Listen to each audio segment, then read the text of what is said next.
келесі сабағымыз переводчикті қалай қолдану керек екенін үйренеміз. Содан кейін фотография арқылы товарды қалай іздеу керек екенін и осы приложенияның ішінен қалай переводчикпен жазып товарды іздеу керек екенін үйренеміз. Бірінші біздің товарларды көріп, товарларды таңдау үшін переводчик керек. Мысалы, мына ойыншық, балалардың ойыншығы маған ұнап тұр. Осыны ашып, мына Қытай тілін біз түсінбейміз. Сол үшін скриншот жасаймыз бірінші. Скриншот жасағаннан кейін переводчикке саламыз. Мына тұрған переводчикті установка жасап алыңыздар. Қазақ тілі, Қытай тілін мына жерлерге жазып, өздеріңізге қай тіл ыңғайлы, орыс тілі ма, орыс тіліне қоясыз, русский. Мысалы, қазақ тілін қойылып тұр.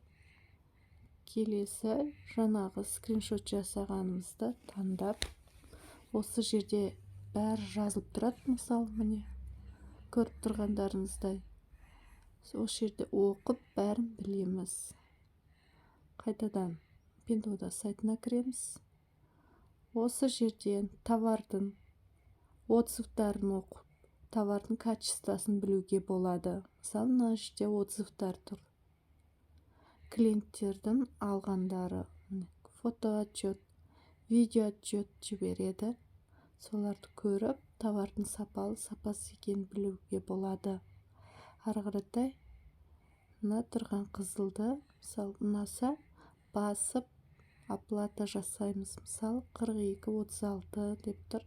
Осыларды білмесеңіздер, скриншот жасайсыздар. Мысалы, мына жерде 140 штук, 103 штук деп тұр. Келесі, мысалы, мен өзім перевод жазып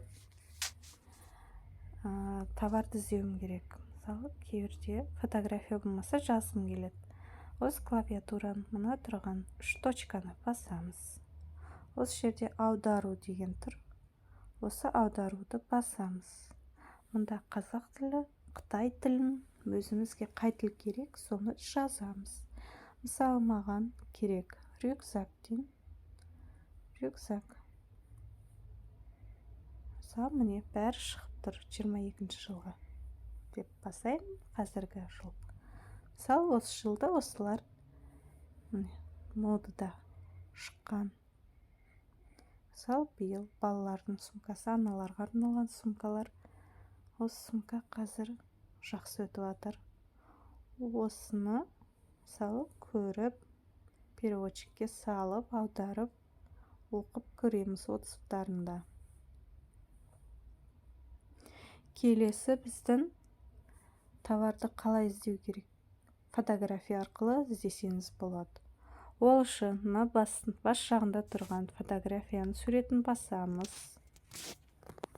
Осы жерде галереямызды біз өзіміз скриншот жасап аламыз. Мысалы, бір жерлерден көріп, магазиндерден көріп болсын, фотографияға түсіріп аласыздар, скриншот жасап аласыздар. Мысалы, мына тұрған товарды, мысалы, скриншот жасап алдым. Мысалы, осылай товар арқылы да іздесеңіз болады. Мысалы, басқа нәрсе іздеймін десе, мысалы, мына күртеше. Мысалы, мына тұрғанды іздеп тауысақ та болады. Бәрі шығып тұрады осы жерде. Бағасына қарап аласыздар. Качествосын, некачественный дүниесі қалай білуге болады.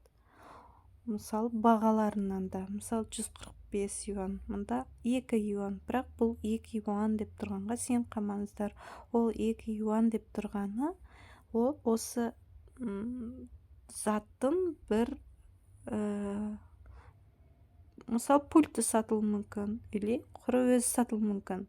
Осының ішілеріне кіріп, әрқайсын көресіздер. Бағалары да өзгеру мүмкін ішіне кірген кезде.